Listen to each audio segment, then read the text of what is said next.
We, the members of the Secret Order of Alchemical Actors, do solemnly commit ourselves to a full and honest telling of the history of the occult as far as we know it. All right, my name's Dr. Rob C. Thompson, here with my Producia Discordia, Luke Kinnaman.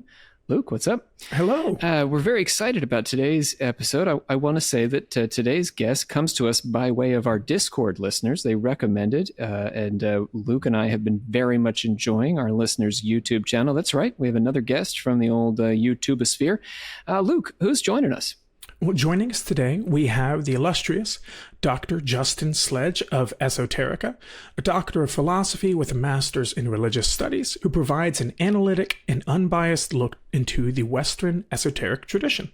Thank you, guys. Thank you for having me on. I hope I'm unbiased, and let me extend my thanks to your Discord community for recommending me. Thank you, guys. And let us extend our thanks to you for joining us in the first place. Yeah. Yeah, absolutely. It's always good to be on. I love doing the podcast circuit. It's always a lot of fun. It's always great conversation. So thank you. Awesome. Well, we are looking forward to it. I think to kind of give listeners a better idea of who you are, I kind of want to get a bit more insight to you as a person, maybe. Give us some of your initial spark. What got you interested into Western esoteric tradition? Was there a specific moment or work that really drew you in and sunk its teeth into you? So I think it was two or three things. And it's funny, I get this question a good bit, as you might imagine. And the more that I get it, the more that I try to think about it to really go back in my own history and be like, how in the hell did I end up doing this? And because you don't accidentally get into this stuff. I think it was a couple of things. I think one of them was I grew up as a kid just watching a lot of shows like Arthur C. Clarke's Mysterious World and Leonard Nimoy's like In Search Of, and Unsolved Mysteries with him walking out into the fog, And those kinds of shows really sparked a real sense of curiosity in me. And whether it was the Bermuda Triangle or Atlantis or ghosts or UFOs or whatever, it's just the world that those kinds of shows painted was just so unusual, and it captivated my imagination as a kid. And so I just really love watching those shows. I think another thing also was that I remember reading at some point the Fall of the House of Usher by Edgar Allan Poe, and it was in middle school, I'm pretty sure. And that story just grabbed me. It was just so weird and otherworldly. And there's a particular part in it where he lists a bunch of really weird books with all kinds of strange Latin titles, and these sort of forbidden, horrible books. And that just really fired my imagination as well. I mean, so much so that I'm a rare book dealer now, basically because of my love of finding old books has led me to collecting them and selling them. So that was a second venue. And then I think in high school, I got really interested in alchemy. Alchemy just struck me as incredibly exotic and strange, and these weird images of, hermaphrodites stabbing each other and, people rising from the dead as trees. And, what kind of psychedelic stuff is this? Crazy. And that kind of stuff was just you can't look at that and not be like, what is this? Medieval, weird psychedelic stuff. And so I even convinced my high school Latin teacher to let me translate a medieval Latin text as part of my Latin 2 exam. So I was about it. And it was part of the Artiferis Arfuri. And at the same time, I was also taking Latin as any, normal high school student does.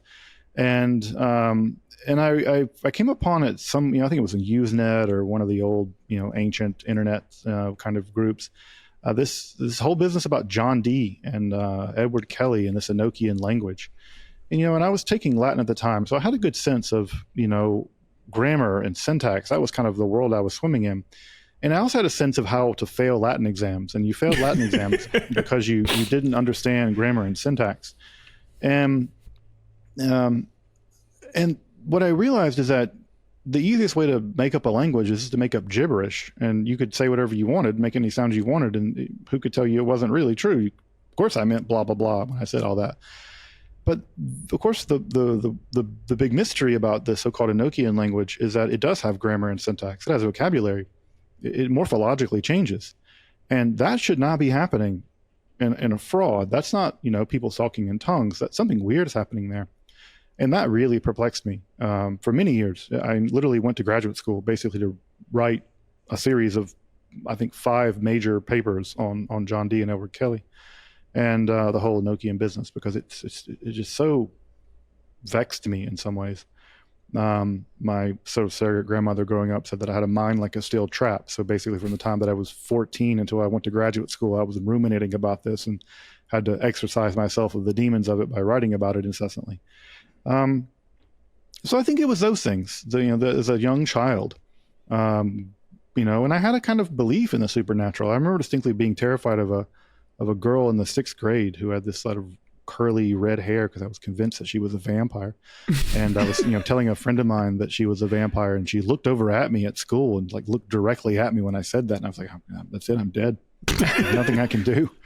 Whatever. Kimberly knows I'm a vampire. Misstepping she knows with that, any middle schooler could end in death. Yeah. So. Yeah, God forbid a girl look at you in the 5th grade.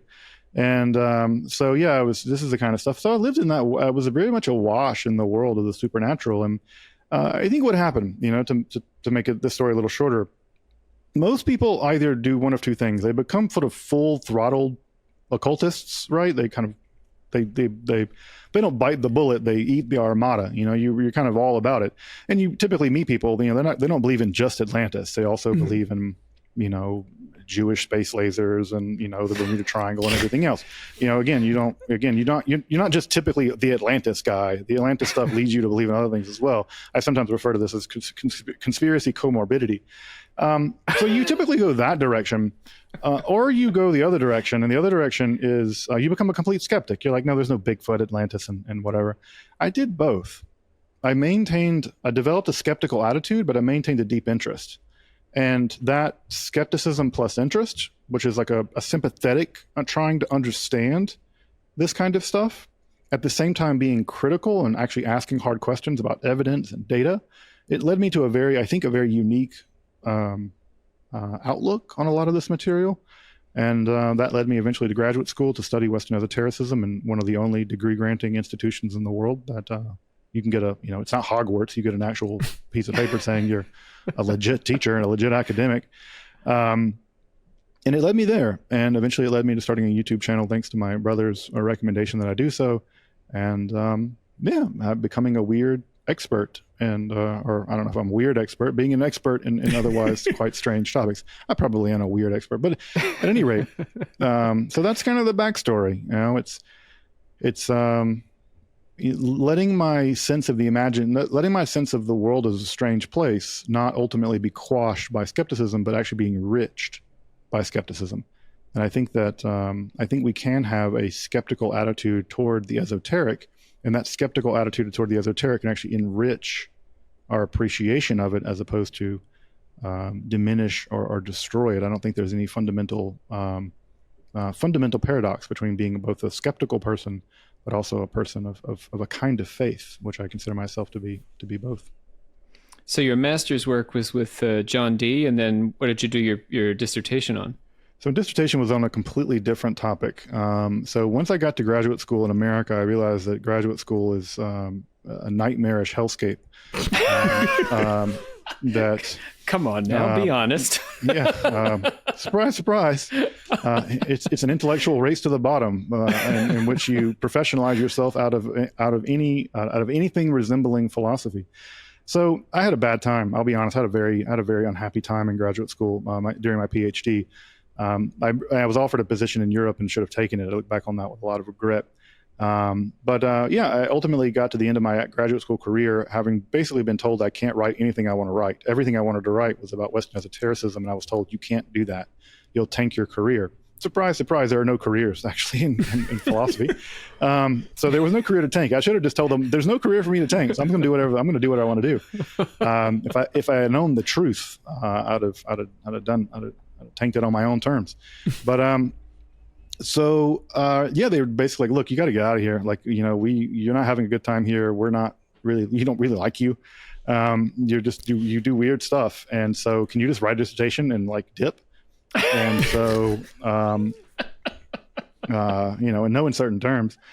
And so, I was like, all right, who is a philosopher that I can quickly basically pull a Band-Aid off? I can just write like a super fast dissertation.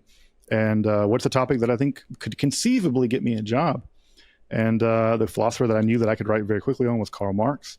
and I wrote a dissertation on Karl Marx's meta-ethics. And so, the old joke in the graduate school is the dissertation is the longest thing you'll write that you'll never agree with. And basically in 6 months, I wrote an entire dissertation and defended it, and I was out. And I think for a whole year after that, I didn't read a single book. I had such a hangover from graduate school that it took me a better part of a year. And eventually, I sort of said, you know what, I'm gonna go back to studying Western esotericism and philosophy the way I want to. I'm going to sort it out on my own terms. I'm going to find a way forward. And ultimately, I think I've done that to some degree. And you're a philosophy professor now. That's what you teach. Yeah. So at this point now, I'm a professional YouTuber, which is the most ridiculous job that one can conceivably have. So I'm a professional YouTuber, whatever that means. But I still teach philosophy in the academy at the university. I don't think the university really has any sense of the fact that I'm like on YouTube and have a relatively large following there. I don't know that they have any idea that I even exist. I think if I didn't turn in grades, they might do a wellness check. But assuming I keep turning in grades, for all they know, Justin Sledge is tied up in my basement. So they never check on me. I've never had them in my classrooms. I don't know. I've never been to a faculty meeting. I don't think I've ever even been to my office, so-called, since COVID. So for all they know, I don't even exist. So it's so shockingly responsible how universities work. I don't even know they even check my credentials. I could just be some random guy. So I'm in the wrong field. I need to get into a higher education. Get into the academic cartel that is the university system. So I still teach in the university system. I teach basically intro philosophy, and I love teaching intro philosophy. I come from a working class family. I'm a first generation college kid. I teach a lot of first generation college kids, working class kids. And that's a population I have a lot of love for. I remember being that kid, being super scared on my first day of college and not knowing what I got myself into. And, also I have a real love for philosophy. I think philosophy has the ability to transform people's lives for the better. And I believe that. I know that sounds naive, but I believe that. And I teach philosophy in the goal of, making people getting people to have more philosophical lives. And, most people never get philosophy in high school in the United States. And so often the first time they're getting philosophy is with me. And my job, as far as I understand it, is to show them that a philosophical life is a life that they can live and that they can live it deeply. And my job is to empower them with some tools to do that. And to me, that's a great honor, because I remember when I was given those tools for the first time in a college setting, and it filled me with a lot of awe. And I still have a ton of gratitude for my professors who I still keep in touch with. And so that's my kind of my gig, but I don't do it for the money. I can tell you that. Adjuncting in universities is, I probably could make more money at Taco Bell, but it ain't about the money. It is definitely about the mentorship. That's what really matters to me. Well, I mean, from like an intro to philosophy class, you are the first step in kind of opening that door for students. So I can really see like where that passion exists, because without you, there's no key to that door. It's just going to perpetually be locked. Yeah, I agree. And also I feel like I'm a relatively good educator. And so, and doing in-person education is really fun. I love it. Again, if they didn't cut me a check ever again, I'd still do it. I would still show up. I'd still do it. I might not grade the papers anymore. Yeah, that's fair. I always tell people, they're not paying me to teach. They're paying me to grade papers. I would teach for free. It's the grading they're paying me for. Well, to some extent, YouTube podcasting, we do it for free at first, right? With Sure. the hope that it Trust becomes me, something. Yeah, definitely. And, I'm lucky that, my YouTube channel, Esoterica, has done well enough that I'm able to support myself via that avenue. And again, it allows me to continue doing things that I care about in real life on the ground here where I live in Detroit. And Detroit obviously is a place that has a lot of problems, and this is a place where you have to be solutions oriented, and that's an attitude I like to cultivate in myself and cultivate in others. And again, if I can get in front of a classroom of 40, 50 young people and give them tools by which they can begin to ask big questions that many of them have never felt comfortable asking about God or the afterlife or religion or ethics. Again, from an educational point of view, it's a real win. I really love it. So does your occult orientation as a scholar inform your intro class? No, not at all. In fact, Okay. it's funny. It's only no, not in the least. No, and so intro classes, it's just sort of like, what is epistemology? What is logic? What does a good argument look like? When we talk about metaphysics, what do we mean? It's really this sort of the bare bones of that material. Very rarely do I get a student coming up to me and being like, "Hey, I signed up for your class because you're an expert in esotericism or whatever." Although it's funny because there's a generation of young people now whose aspiration is to be a YouTuber. That is kind of what they want to do with their life. And so it's funny now that I'm sitting across the table from people half my age. They're like, "How did you do it? How did you become a successful YouTuber?" Because I'm like, I do a YouTube channel about cosmetics or whatever, and I'm like, I have no idea, dude. This is completely a luck. I have no idea what I'm doing. You know way more about technology than I do. I'm terrified of Instagram. I wake up in the middle of the night, cold sweats, because Instagram exists. I don't know what I'm doing. Don't ask me. I'm just a weird dude who knows a lot about weird stuff and happens to, there's enough other weird people on the internet that I can talk to. Trust me, I don't know what I'm doing. Well, kind of on the note of some of that weird stuff, you yourself, you're not a practitioner. So how do you use your kind of outside perspective to communicate these different esoteric topics? Let me clarify, Luke, before... Please do. Dr. Sledge does distill alchemical potions on his show, so not a practitioner in the way I guess you're suggesting, as in, conjuring spirits and things, but actually doing some alchemy, right? Yeah, I mean, as much as that's alchemy, it's Paracelsian spigyrix, I suppose. Yeah. Right. And I did recently release a commercial absinthe, so I'm actually working commercially in the distillation world. So that cool. is a world that I'm into. But no, I'm not a practitioner from the point of view of conjuring spirits or talking to ghosts or trying to turn invisible or anything like that.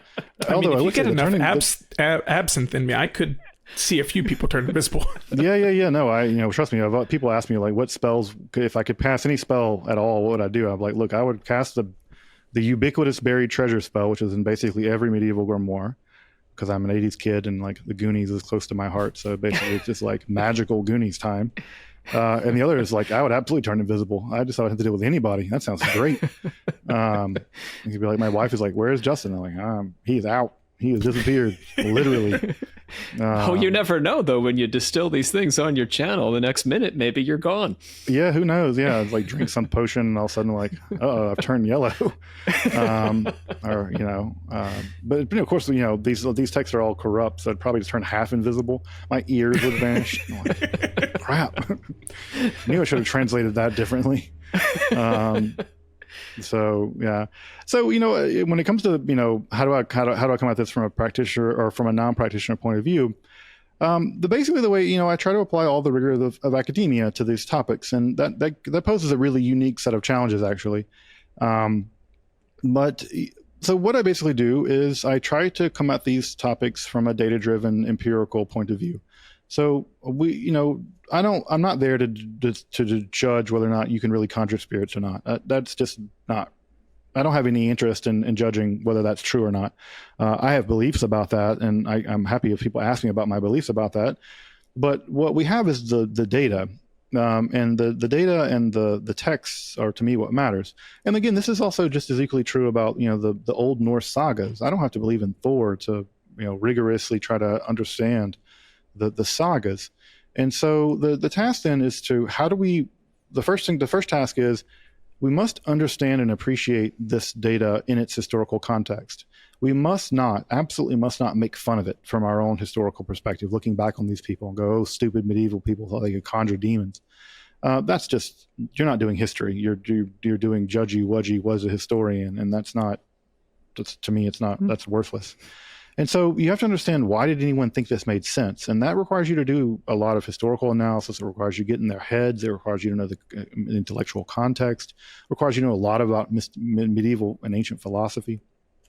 So one of the things that I want to do is take these texts and build the historical context around them so that modern people can have a sense of why these texts exist at all, why these artifacts exist at all, why these practices exist, who was doing it, why were they doing it, what was the material culture like that militated it? How did someone write a book of ancient spirits? How did someone take that book and then transmit that book to someone else who would do something else with it? So there's a whole world that is required to understand how these texts came into existence and do the things that they do. So that's the first thing, and that's what I consider to like sympathetic reading. Let's assume that the people that we're reading make sense, and let's just go with that assumption, all the way through. And the other thing I do, and this is what separates perhaps me from practitioners, is that I don't have a vested interest in this stuff being true or not. I don't have an interest in whether it works. I don't have an interest in whether or not this manuscript is better than this one because this one actually does have the spell for making you invisible. My job is simply to say, look, this is the data. And this is the data as we have it. And frankly, it's often a mess for lots of complicated reasons. And that's when I turn the more academic eye to things and say, look, this is the actual, this is how this text became corrupt and why, or this is why this person did this at this time. And so that's a more critical academic thing. So it's just a data-driven, evidence-based, one might even say scientific analysis of this material. But, I apply, again, like two basic filters. The one is, academic standards, let's interrogate the data. But also, I'm not there to judge the text. I'm not there to evaluate its value. I'm there to present it as sympathetically as I can. And often these texts have worldviews that are very unlike my own. Sometimes even worldviews that I'm hostile to. And often people will say things like, wow, like you're a Jewish person and you presented this Christian mystic very enthusiastically. And I'm like, yeah, that's what you do. You don't try to present people in an unflattering way because you don't agree with them. You present them in the most flattering way possible because then you show them in all the richness and beauty and warts and all, one might say, about it. And I will say that even from the occult community, which I'm again very happy that the occult community, the practitioner community, often will watch Esoterica, is that one of the things they're thankful for that I've heard from them is that, and one of the things they're also thankful for is that I'm not trying to guru them because I don't have any secrets. I don't have the right way to do this. I don't have access to spiritual creatures or whatever, demons and angels and things. So because I don't have access to any of that, I can't claim to tell you what is the true and untrue way to do any of this. And so they appreciate that because basically what I do is I say, this is the historical data as we have it, and you got to make decisions. You got to make decisions. In the same way that a New Testament scholar will tell you, these are the gospel manuscripts, and this is like how we put together a Bible. And at the end of the day, we're making decisions. And how this word gets translated is ultimately, there's a debate about how these words gets translated. And as a believer, you have to make a decision about what you do with that. And so my job is to put it in their hands and say, look, at the end of the day, this is what you have to do with it. And but that's basically how I proceed. And it's funny because sometimes people are like, how can you do that with the occult? And I'm like, how, medieval historians do it who aren't Christians. There are people who study Shintoism who aren't Shinto. There are people who study the medieval Mayans, and they're not Maya, and but they don't believe in, the Maya gods. So I would say that my job is uniquely challenging in the way that that Western esotericism has been so actively suppressed and oppressed in Western history, and so the data is often very fragmentary, and there's a pretty elaborate game of telephone that's happened with it, and so it's a bit more challenging in that way, but. That's the price of doing business, I suppose. And you like to live in the ancient to medieval world? Is that the space you occupy? Yeah, I tend to focus mostly on late classical, so I'm pretty comfortable in late classical, and then medieval into the Renaissance is, But this field's a multidisciplinary field, and so you have to, you need just finish teaching an entire class on Cornelius Agrippa's occult philosophy. It's a 14-part seminar. That text was published in 1533, so that's firmly into the Renaissance, really into the early modern period. So yeah, and then on top of that, there's the language issue, where I'm pretty conversant in the languages I work in. Latin, Hebrew, Aramaic. My Greek's not great. It's gotten worse. I need to work on it. But I can read some Coptic. So basically, I try to work in the domains where I can read texts in the original language, if at all possible. And a colleague and I are working on a Latin translation project. So, I try to work in those languages as much as possible. I'm also a calligrapher. So I've learned to read manuscripts, medieval manuscripts. And even when I'm able to, which is one of the great boons of doing this at this time, is that so much is digitized. And so I can jump on the Bibliothèque Nationale's website and I can look at the manuscripts and really high res pictures. And, we can really get into the weeds of that kind of stuff. And often some people will say, why would you show a zoomed in manuscript for 2 minutes on your video? I'm like, 'cause that's where the data is. There is no modern edition of this. This is it. Like, you're looking at it. Like, this manuscript exists in one manuscript and it's there. That's it. That one. And so that's kind of the fun part of my job, is that, in some cases, the first time any data about a text has been publicized has been through me, where I know that there's a cool magical manuscript that no one's touched. And I'm like, all right, time to make an episode about it. And those are, to me, the most fun episodes. They're labor intensive, but there is something very rewarding about a text that, maybe 50 people in the past 800 years, 500 years have looked at, and you're getting it out there for the first time. That's to me, that's the real fun part of the job. Yeah, I mean, I think it's amazing, like you're saying, how much has been digitized. And from my perspective, I mean, this is great having a conversation with you, because we tend to do one-off episodes on the medieval and the ancient stuff because it's not really my area. I'm more 19th century occultism and 20th century occultism. But even then, like a Helena Blavatsky Secret Doctrine, how many people have actually read that entire thing? I don't know. So, not many. God, that's no. For sure not. It's right there. It's free. Anyone can. Yeah, you can read it. Yeah. But God, man. Yeah. And it's funny because often, like, I don't have much knowledge about 19th century and 20th century occultism. It's not an area that I work in at all. And often that's where people are strongest, because that's where they come into it as a practitioner, is through the Golden Dawn or Crowley or whatever, and Wicca or whatever. And I'm not a practitioner, so I never came in from that angle. And my knowledge base is extremely medieval, to the point where, I'll be talking about medieval, necromancers, and there'll be people who've been in the occult for 30 years, 40 years. And like, I've never heard of this person. Who is this guy? Cecco d'Ascoli. And I was like, oh, he's a 14th century necromancer who practiced astral necromancy. He was burned at the stake. And they're like, what the hell is this guy? And so it's funny that but yeah, so my knowledge, because I'm not a practitioner, doesn't really involve much of the 20th century. I know the rough outlines of 20th century stuff, but if you were to ask me the ins and outs of, I don't know, Austin Osman Spare or whatever, I'd be like, sigil magic, chaos magic, kind of. You got the right idea. Yeah. Maybe that's how we get into so much trouble, Luke. We focus on the things everybody's got more opinions about. Yeah, we just need to go back. It certainly makes people dislike you more. That's for sure. That's a great thing also about dealing with really obscure stuff, is that no one has any opinion about it because no one knows anything about it. You open your mouth about Aleister Crowley, and man, everybody has 15 opinions about Aleister Crowley. I'll hang back with Angela Foligno. How many people have strong opinions about Angela Foligno? So kind of digging through this and looking back at the historical lens that you have and focusing more on the medieval, how do you go about finding your materials? How are you finding these manuscripts? Where are you sourcing information, and what makes the cut for you? So what makes the cut is almost entirely just whatever tickles my fancy that week. So I have a Google Doc full of hundreds of topics. So I'll be long dead before that list is exhausted. Certainly more things get added to it than get taken off of it. And so I look down the list, or I look at my shelves, and I'm like, this alchemical text, right?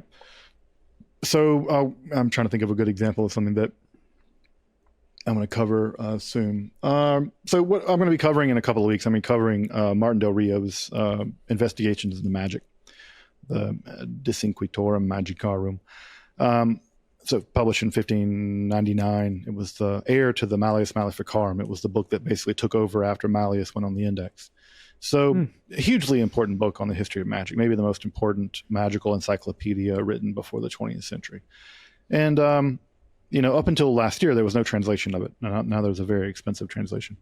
And so, yeah, I'm not joking, dude. It's 6 volumes, $1,200. It's published by Brill. So it's a $1,200 set of 6 books. It's expensive.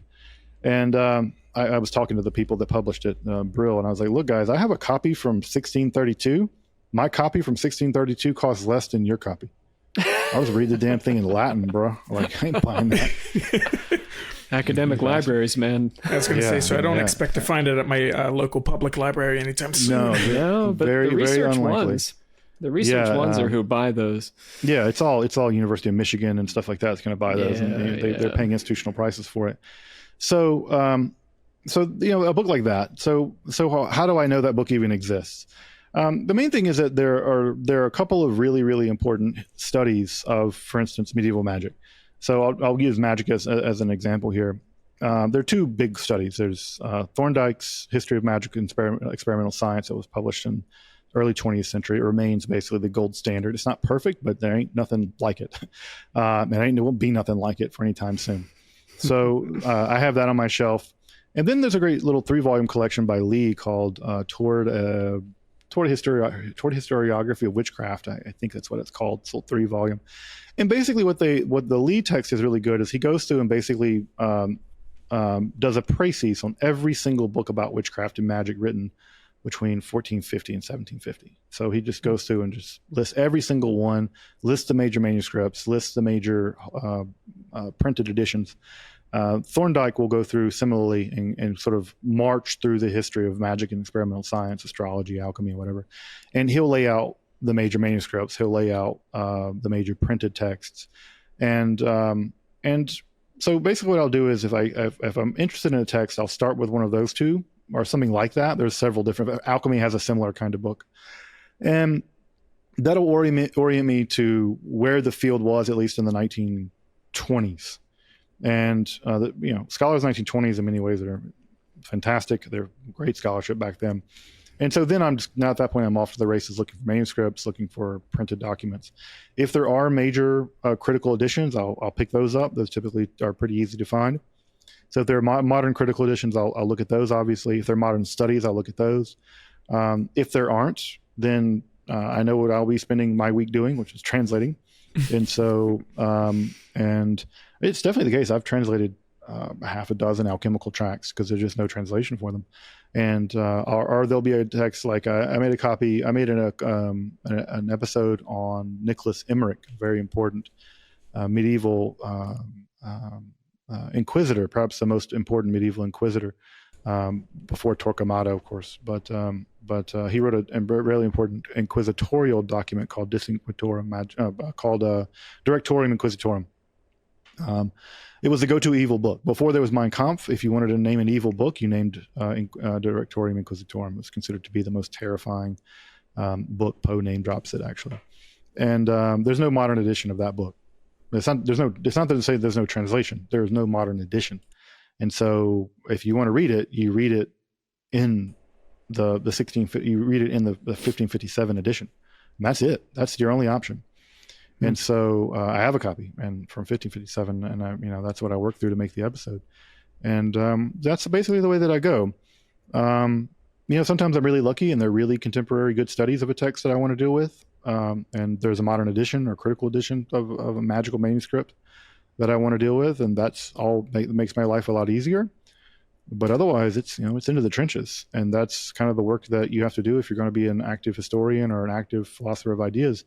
I'll give an example. I just taught a class, like I said, on Cornelius Agrippa's 3 books of occult philosophy. This is my copy from 1533. This is a first edition, 1533, 3 books of occult philosophy. Extraordinarily rare book. But one of the things I noticed in teaching the seminar was if you look at the collected works of Cornelius Agrippa, none of his works published between 1510 and 1530 were ever translated. And in order to teach that seminar, I had to translate them. And so I translated them, site translated them from Latin. Well, Agrippa's Latin is actually pretty good, so it wasn't too bad. And then I approached a good friend of mine who's a real Latinist. I'm not a Latinist. And I was like, hey, Dan, let's translate this. Let's make an edition. Let's forward the scholarship. And we're having an edition coming out maybe next week. Awesome. We've translated several of the major Hermetic texts of Cornelius Agrippa appearing for the first time in English. So, that's the kind of work I do. It's not just sort of like, sometimes people think, oh, I'd love to be a YouTuber. I can turn a camera on and talk. But that is by no means what I do. By the time the camera turns on, there's already a lot of work having been done to roll these episodes out. And I think this is also a part where, again, the occult community can trust what I say, because when I say something on the screen, it's a Latin text. I'm like, I can't lie to you. Either it says it or it don't.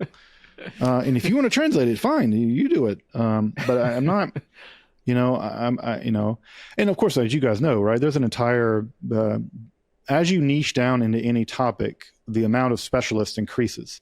And so if you niche down into Star Trek lore, by the time you're into Deep Space Nine lore, there's 15 guys out there that know every damn thing about Deep Space Nine that's ever been written. They own the sets, or whatever. And so I live under the really constant scrutiny of every time I roll anything out, there's always going to be somebody in the crowd who's looking for any way that I'm wrong, because people get social value, weirdly enough, from that kind of thing. So I really have to be on my P's and Q's. But yeah, that's, you start from the big old studies and you work your way to the manuscripts, you work your way to the archives. Anytime I travel, I have a list of documents I want to see if I'm traveling. So if I'm in DC or if I'm in Paris, for a vacation, much to, my wife's chagrin, we're in Rome. So I got to go to the Vatican Library. Sorry, babe. Like I got to dip off. I got to hit the Vatican up. Cause I need to see this copy of, whatever in the Vatican archives. And so, and if I need to go get my eyes on it, I'll get my eyes on it. And, that's always, that's always a fun part of it, cause that kind of gets you sort of like, I don't know, Umberto Eco vibes. So those are good vibes. I'm about that Umberto Eco life. Well, I think where a lot of your viewers find comfort is the integrity that you're providing. Like you said, you're directly translating things. So if it's not there, it's not there. So you have this air of trustworthiness to you. And it's remarkably commendable. So like you were mentioning, like a student saying, hey, how do I get into the YouTube game? Putting in a tremendous amount of work and passion into your craft is how you would do that to be successful. Yeah. Or be very good looking. Yeah. So I didn't have. Thankfully, you've got both of those already. You're set. I don't know. I don't say much about that. I think I have the tremendous amount of work, but yeah, either be super hot or translate stuff from Latin. That's where we do podcasting, so they don't have to see our faces. Yeah, we don't have to worry about the visuals. But I do tell my students, I would make a whole lot more money at this if I just got on the air and spouted bullshit rather than actually doing scholarship and sharing it with people. Oh yeah, get on there and talk about how Atlantis made all the white people, or whatever crazy racist conspiracy theories. It's Jewish space lasers controlling the weather. You say the more insane things you say, and people should know I'm Jewish, so I get on the horn and talk about how the government controls the weather and chemtrails, and the more insane things you say, the better you get paid. And so no one's ever been more popular because they stood up in a crowded room of people and said, hey, let's slow down and think about this. This is a complex issue. Let's take a minute. Let's take a minute. Can we take a breath, guys? Can we break off into some focus groups and think about some study groups and really go through this care? That person's never the popular person. They're the ones in the movie killed first. So the mob kills them off, and then the drama ensues. So I'll tell my students, don't go and get a YouTube game if critical, careful scholarship. If you want to do that, and just know that you're going to be doing a lot of work behind the scenes, and by the time that gets to a YouTube video, a 30-minute YouTube video, sort of a funnel, and that's the very end of the funnel, and the back of that is, basically for me, several decades now of pretty intense study. I gotta ask, with your old editions, how do you handle them? What in your home? I mean, you've got these books from the 16th century. I mean, I of course also have vast troves of books, but I write all over them. You know, they're Yeah, I don't 100 write on years mine, old Grandpa. at most. You're right, right. So what do you do with these books? You have little kids, right? Yeah, I have little kids, so they don't come in my office. So that it's sort of a, it's an I have a mind the front door of my office, so they can't get in. Old books. You'd be surprised that old books, they've survived for a reason. They're really well made. Typically, as long as you're comfortable, the books are comfortable. So you want to have some degree of humidity control, some degree of temperature control, which every modern home has basically. When you handle them with clean, dry hands. And so Simple as that. it's simple as that. Manuscripts. You want to. Those are typically handled a bit differently. I only have a few manuscripts, but yeah, I think the oldest book that I own is a copy of Augustine's City of God from 1486. Printed before Columbus set sail. It's a very old book, and Wow. and so you handle them carefully. Handle them respectfully. Not the kind of thing that you just like read on the John, but you handle it in a relatively humidity controlled environment, and and these books are safer now than they ever have been. This copy of Agrippa, this copy, I can hold it out here. I don't know if folks can't see it because it's a podcast, but this book was temporarily banned by the Inquisition when Agrippa went to print it in late 1532. The Inquisition stepped in the city of Cologne and stopped the printing of it in around Christmas of 1532, and it wasn't until July of 1533 that the printing was done. And you can even see in the first edition printing where slight differences can tell you editions that were printed before the Inquisition stopped it, and editions printed after the Inquisition was basically put to rest. And the edition I had was printed entirely after the Inquisition had bothered Agrippa sufficiently, and so these books have survived. They've survived incredible hardships that I think none of us can ever imagine, really. And they're safer now than they ever have been. For hundreds of years, this book was on the Index Prohibitorum of the Catholic Church. Any Catholic inquisitor could seize this book and either archive it or destroy it. The Inquisition typically archived books. They weren't much in the book burning business. And so these books are in many ways safer now because of climate control, because of a tolerant environment intellectually. So people are like you said, how do you take care of them? Like, well, they're more likely to survive another 500 years in our hands than they were to survive the first 500 years in the journey that got them to here. Huh. Never thought about it that way, but it makes sense. Yeah, it's a funny, again, it's these these works are way safer with us than they were even 200 years ago. 200 years ago, 1800s, there wasn't a fire department in many places, Yeah. and so yeah, these works are safer now, and when I die, they'll either be my children will have to fight over them, or death match over the books. Who gets Abba's books?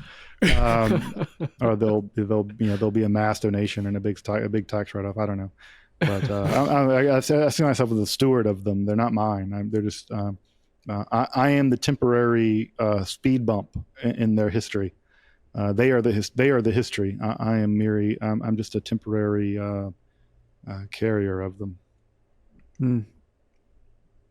So, in the preservation of these, these texts and the kind of the scrutiny that they were once under, what kind of misconceptions do you often find that you're facing, especially talking to a layman about the work that you do? I think that many people associate the occult with evil, the devil worship and stuff. They think that all the books that I have are about summoning demons and worshiping the devil. The devil was seldom worshipped in actuality in history. It's more of a 20th century thing where people, and it's mostly LARPing really in many ways. So many people associate the occult with evil, but very rarely in history were people up to no good. Even people summoning demons were doing so because they thought they could control evil spirits by the power of God.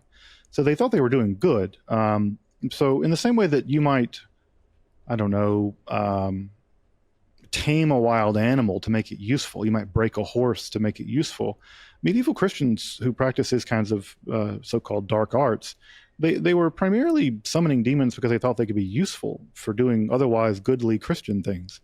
So that's one misconception I think people get a lot, is that when you hear a book like 3 Books on Occult Philosophy, it's about summoning the devil to do stuff, and that's simply not at all what Agrippa was up to.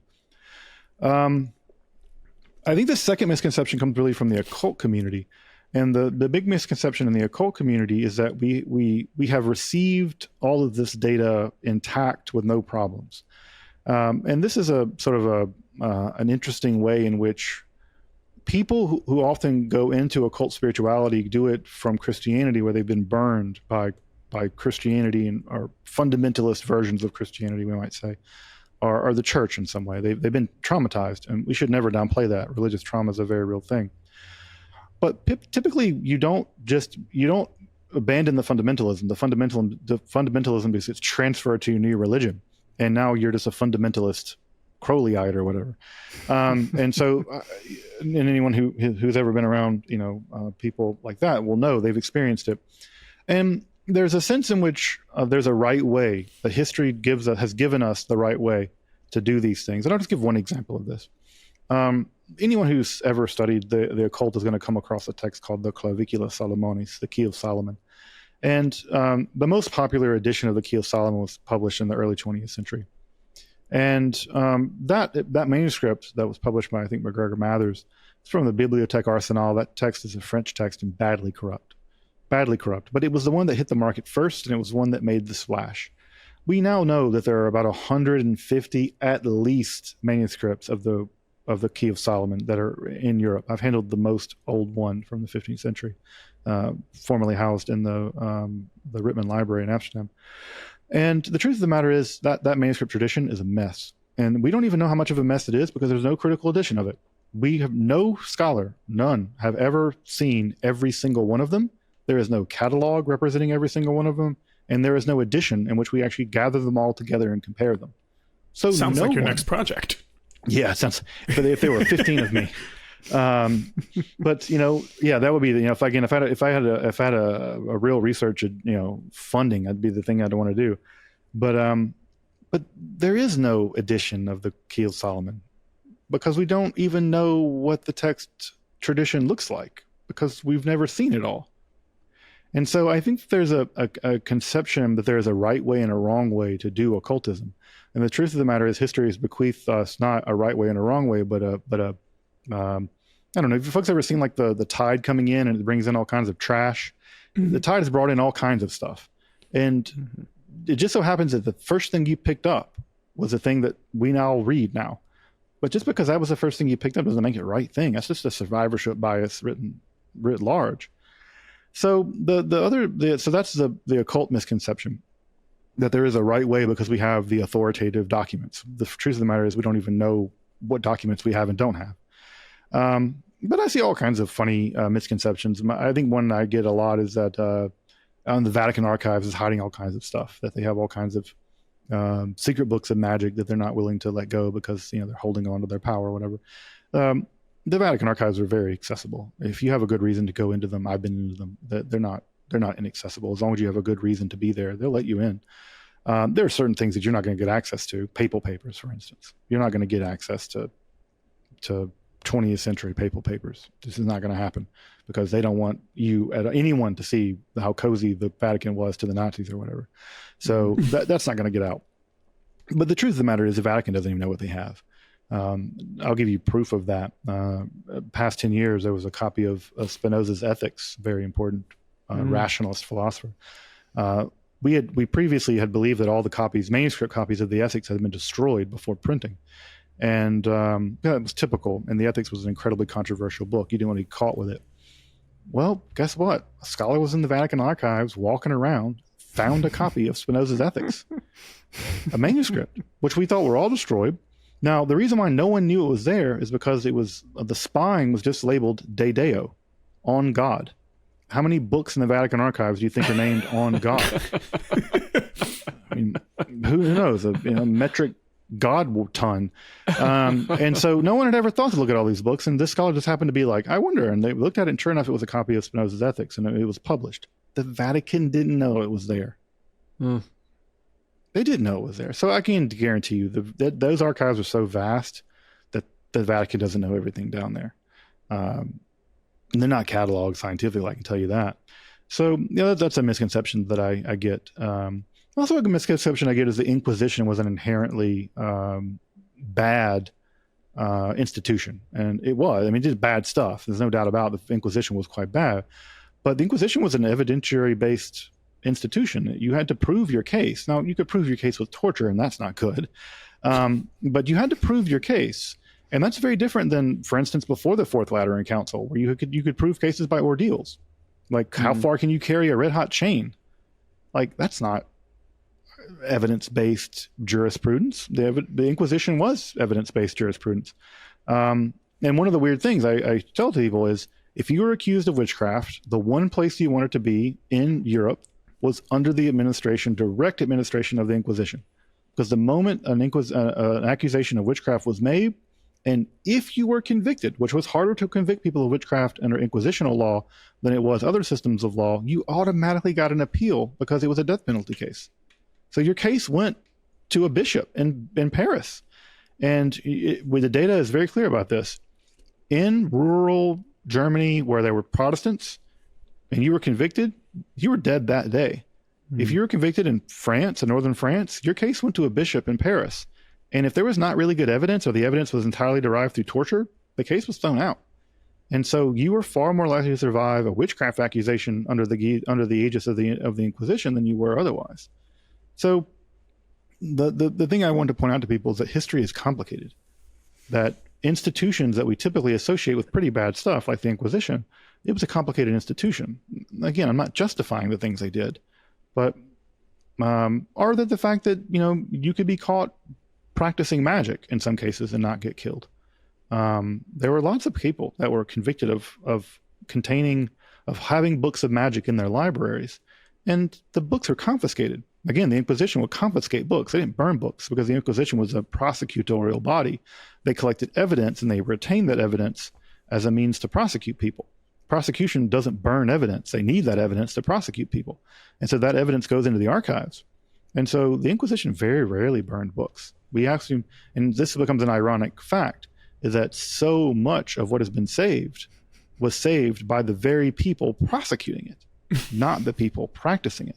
And this is a bit of this makes some people angry, because we have this, there's this attitude, right? We are the daughters of the witches that you couldn't burn. But it turned out the people that were doing a lot of that burning were preserving most of the data that we actually have now. And they weren't witches anyway. So just people accused and convicted of witchcraft. So yeah, this is some of the misconceptions. Also, I think the misconception is there's not much, that it all got burned. But as I just mentioned, there are 150 known copies of the Key of Solomon. That's a lot. There are more copies of that than there probably are other major texts from history. More copies of that than Beowulf. And we've all read Beowulf, right? There's only one manuscript copy of Beowulf. Just one. In fact, we don't even think it was that popular. Beowulf's never mentioned by any other ancient saga. No one cared about Beowulf. He's the only reason why we know about. I'm serious. No, Beowulf's never mentioned by anybody else. That manuscript never was read by anybody else. The manuscript itself was only really read at the part toward the end where Beowulf fights the dragon. So Beowulf was utterly unknown in sort of the late early medieval world. We know about Beowulf because Tolkien cared about Beowulf, and we've inherited Tolkien's bias. Tolkien's bias is not any indicator of what the late early medieval world was about. They didn't know who the hell Beowulf was. We do. And that has everything to do with us. It has everything to do with Tolkien. So there are more copies of banned books of demonic summoning, overwhelmingly more books of that than there are books of, Beowulf or The Dream of the Rood or other texts that we all now think are just like ubiquitously common in the English literary world. And it has everything to do with what gets taught and why. And that has everything to do with, again, random things like Tolkien writes a best-selling series of novels, and now we take his advice about what every high schooler should be reading. And we memorize what regarde and regardum and all this stuff. It's totally, the weird accents of history is this kind of stuff. It's borne out by this. Yeah, that's cool. It's cool to think of. So, as we start kind of winding down a bit, looking into the future, and you kind of had mentioned this a bit earlier when we were talking, like what's your next area of study within that esoteric tradition? What are you excited to kind of explore further? So I think, I'm continuing to deepen my interest in Renaissance esotericism. A lot of that material has not been translated. You'd be surprised how much. I'll give one example. There's a major text. It's over 1,000 pages long in 10-point font, tiny point font, from the Renaissance. There's a book called De Harmonia Mundi, on the harmony of the world. It's the most important work of Renaissance esotericism, so far as we can tell, the largest one for sure. There's no modern edition. There's no translation. In fact, to my knowledge, there is only one edition scanned online that's not censored. That's the Bibliothèque Nationale edition that is online, and is the only one that I know of that is complete. It's the uncensored edition. That's just sitting there. Major work of Renaissance esotericism is just sitting there. So that's the kind of stuff that I want to begin turning my attention to, is trying to get some of that stuff to be a little bit more accessible to the public. Another form of mysticism that I'm really excited about teaching a class on next year is called Merkava mysticism, Hechelet mysticism. This is a Jewish mysticism that existed before the Kabbalah. And this is a form of mysticism in which the mystics descend, not ascend, they descend into the throne room of God. And this literature is primarily written in Aramaic, although there's a good bit of it in Hebrew. And it is absolutely the most psychedelic mysticism that Judaism produced. I mean, they're walking through like mystical mazes and tunnels with angels with like passwords. And these angels are terrifying. Now, folks may not know this. In Judaism, angels are not cuddly. In fact, they hate human beings. Angels are not our friends in Judaism. It's very different than in Christianity, where you have a guardian angel. The angels hate human beings in Judaism. They're a very, very negative relationship. We stink to them. They find us like atrocious. And they patrol. They're like cosmic marines. They like patrol the throne rooms of the various throne rooms of God. In order to get past them, you have to give basically like passwords, keywords. And this literature is full of elaborate maps and descriptions of all these different palaces that you have to pass through, and these keywords and code words that you have to give. And there's this elaborate mystical tradition of memorizing all this, like it's like Game Genie codes or something, where you have to like hack your way into the world of the angels, and it is an absolutely bizarre. And then you get into the throne room of God, and you can be temporarily transformed into fire. You can be transformed into a kind of angel. You can join into the heavenly choir and sing along with them. You may be given secrets of the universe. You may be given a tour of the universe. It's a positively weird, very unusual kind of literature. But a lot of it's untranslated. A lot of it is translated only in very rare academic editions. Major studies of it are published by academic journals, which are relatively accessible. So it's a form of mysticism that is extremely old. It lasted for at least 800 years before the rise of Kabbalah. And not only that, but I would argue, and I have argued, that there's evidence that Christianity may have been part of it. Paul, the Apostle Paul, mentions in 2 Corinthians that he was caught up to the third heaven. And in the third heaven, he has an experience of seeing the sort of transformed Christ. And that is the foundational experience. And in fact, that ultimately gives him I think the instructions to teach Christianity to the Gentiles.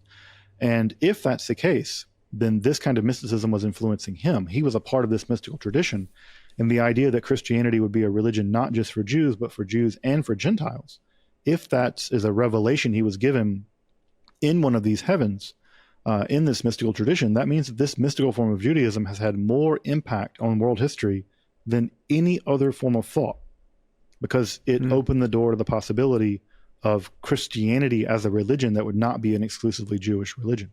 And if that's true, and I think that it is, I think there's good data to support that it is, this is a form of mysticism that has transformed the world in ways that are inconceivable. We can't imagine the Western world. We can't imagine the world without Christianity. And I think there's good reason to believe that Paul was part of this mystical tradition. And this is a shocking thing, because there are scholars who have argued this and argued it persuasively. And yet at the same time, most people have never heard of this form of late antique Jewish mysticism. And it may have indirectly via the Apostle Paul utterly transformed the world. On the subject, I mean, not to take us too long over, Luke, but the interaction between Christian and Jewish occultism, is this an ongoing theme in your work, or do you find that they try to avoid each other, or how does it go? The Jews definitely try to avoid the Christians because, for good reasons. Because, I mean, how many people have avoided their boss? Your boss doesn't typically give you good news. And the Jews were never an autonomous group of people in the medieval and the Renaissance world. Either you got neutral news or you got bad news from the Christians. And so I think many Jews just mostly attempted to avoid the Christians, and aside from the cases where they've converted. But the Christians were intensely interested in Kabbalah because the Christians believed that the Kabbalah was a secret kind of Judaism that had gone back to Moses. They believed that. But the Jews, of course, had bungled it, and they didn't know what they were doing with it.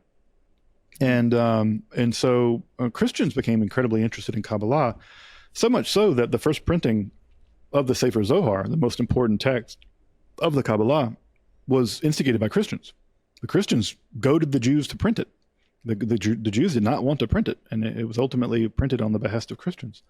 And a lot of the early works of Kabbalah translated into Latin were translated because Christians were interested, or because the Jews had converted and Christians were interested. So the relationship has largely been a one-way direction, where Christians have been interested in Kabbalah and Jews have tried to basically run away.